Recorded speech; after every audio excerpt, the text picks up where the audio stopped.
Hello दोस्तों, नमस्कार। स्वागत है आपका आज के इस वीडियो में।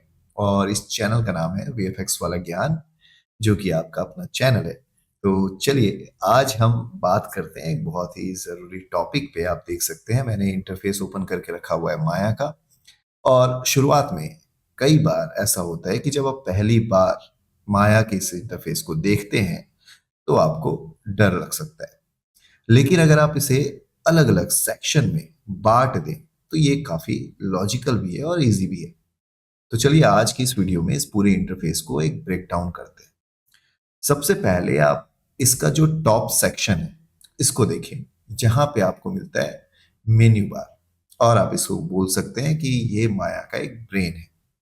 देखिए, मेन्यू बार में आपको फाइल, एडिट, क्रिएट, ऐसे कई सारे स्टैंडर्ड ऑप्शन मिलते हैं। लेकिन ध्यान दें, लेफ्ट साइड में एक ड्रॉप डाउन मेन्यू है।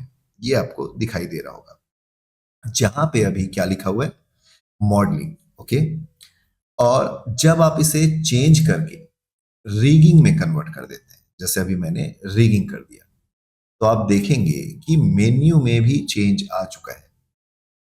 ठीक है, यानी कि यहाँ पे अभी मेन्यू में मैश, एडिट मैश ऐसे ऑप्शन मिल रहे थे, पर जैसे ही मैंने रिगिंग चेंज किया वो मेन्यू बदल चुका है। वापस से देखें, मॉडलिंग किया मैंने, आपको मैश, एडिट मैश के ऑप्शन मिल रहे हैं। पर जैसे ही मैंने इसको रिगिंग किया वो ऑप्शन हट के वहां पे आपको स्केलेटन, स्किन ऐसे ऑप्शन मिल रहे हैं। ओके।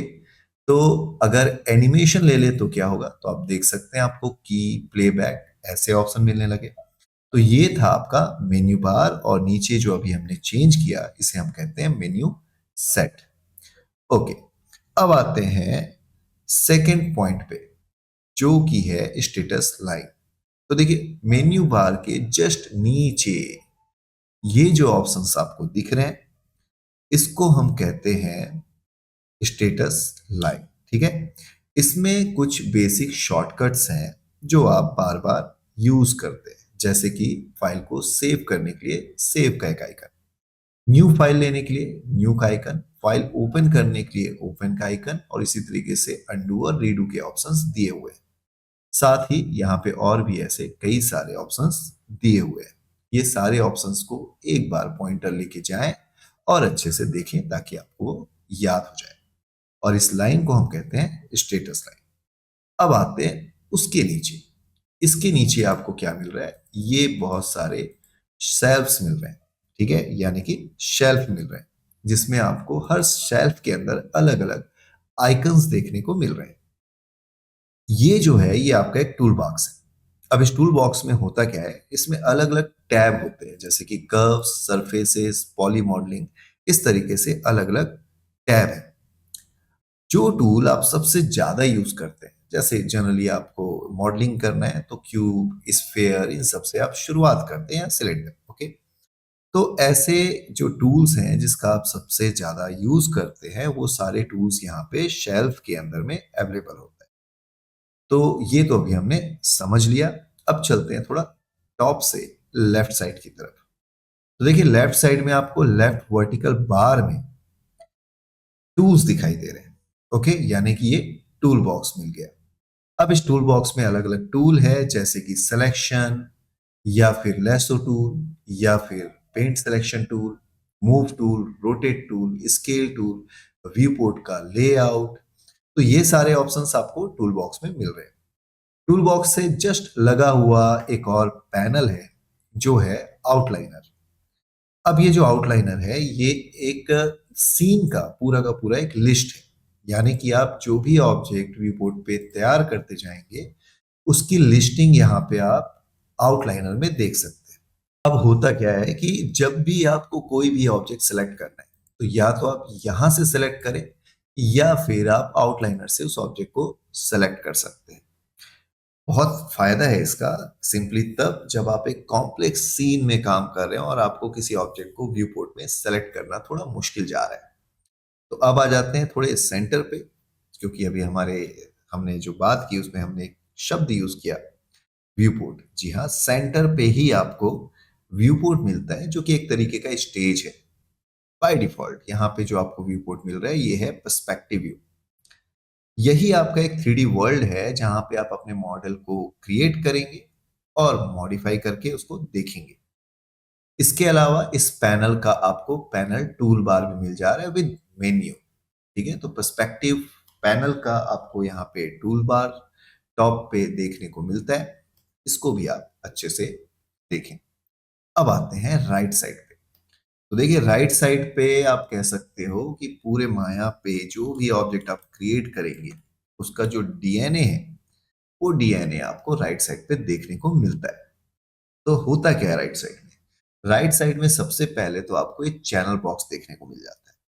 ये जो चैनल बॉक्स है, इसमें आप ऑब्जेक्ट की पोजीशन यानी कि जो ट्रांसलेट लिखा हुआ है, इसको हम पोजीशन कहते हैं और इसको चेंज कर सकते हैं। चेंज करना भी बहुत आसान है। आपको सिंपली सेलेक्ट करना है, जिस भी एट्रीब्यूट या जिस भी प्रॉपर्टी को आप बदलना चाहते हैं उसको सेलेक्ट करें। माउस का जो मिडिल माउस बटन है उसको होल्ड करके रखें और फिर करें ड्रैग। इतना आसान है इस पे काम करना। फिर आता है दूसरा पैनल यानी दूसरा डीएनए। वो क्या है? वो है आपका एट्रीब्यूट पैनल। तो जैसे ही आप कंट्रोल प्लस ए प्रेस करते हैं ऑब्जेक्ट को सिलेक्ट करके, तो आपको एट्रीब्यूट पैनल मिल जाता है। इसे आप डीप डीएनए भी कह सकते हैं, क्योंकि इसमें उस ऑब्जेक्ट के शेडर, मटेरियल और उसके हिस्ट्री के सारे डिटेल्स आपको देखने को मिल जाते हैं।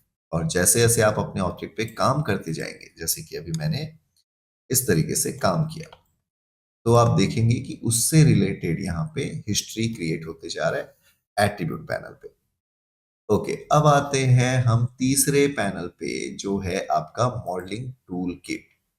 मॉडलिंग करते समय जो आपका वर्क है वो फास्ट हो सके, यानी आप जल्दी मॉडलिंग कर सके, तो उसके लिए इसमें कई सारे टूल्स के आइकन्स और ऑप्शंस दिए हुए हैं जिसको आप यूज कर सकते हैं, जैसे कि extrude, bevel, bridge, add division, multi cut, target weld, connect और क्वाड ड्रॉ। और भी ऐसे कई सारे ऑप्शंस आपको यहाँ पे देखने को मिलते हैं। तो ये सारे जो ऑप्शंस हैं ये है मॉडलिंग टूल किट, और ये आपके काम को फास्ट बना देगा। ओके, चलिए अब थोड़ा बॉटम सेक्शन की तरफ चलते हैं। इसको आप बोल सकते हैं माया का टाइम मशीन, क्योंकि यहाँ पे आपको मिलता है टाइम स्लाइडर, जो कि आपको 1 से लेके 120 तक यानी 1 टू 120 तक दिखाई दे रहा है। और ये जो नंबर है, इस नंबर को हम कहते हैं फ्रेम्स। एनिमेशन के वक्त आप यहीं से इसी फ्रेम के थ्रू एनिमेशन क्रिएट करेंगे और उसको प्ले करके देखेंगे। चलिए अब आते हैं अगले पॉइंट पे, जो है रेंज स्लाइडर, जो जस्ट उसके नीचे आपको देखने को मिल रहा है। इससे आप अपने टाइमलाइन की जो लेंथ है, जैसे कि 1 फ्रेम से लेके 1000 फ्रेम तक, इन सब चीजों को आप कंट्रोल कर सकते हैं। सिंपली आपको इस तरीके से ड्रैग करना है। जैसे अभी 200 फ्रेम्स आ गए, अगर मैं यहाँ पे टाइप कर दूं 1000, तो आप देख सकते हैं कि इस स्लाइडर को मैंने, रेंज स्लाइडर को 1 टू 1000 पे सेट कर दिया। चलिए वापस से इसको 120 कर देता हूं मैं, और आप देखेंगे कि 120 पे इसने फ्रेम को सेट कर दिया। तो ये था रेंज स्लाइडर। और इसके बाद आता है आपका कमांड लाइन और हेल्प का ऑप्शन। तो जस्ट इसके नीचे आ जाओ, आपको देखने को मिलेगा ये आपका कमांड लाइन है। ओके, यानी जिस भी टूल और ऑप्शन को आप सेलेक्ट करेंगे उससे रिलेटेड चीजें यहाँ पे आपको देखने को मिलेगी। जैसे अभी हमने सेलेक्ट कर लिया सेलेक्ट टूल और सेलेक्ट एन ऑब्जेक्ट, तो ये आपको नीचे गाइड करता रहेगा कि कौन सा टूल क्या काम करता है ना मजेदार? तो इस तरीके से आप माया के इंटरफेस को अच्छे से ब्रेक डाउन करें, अच्छे से इसे देखें और इसे याद करने की कोशिश करें।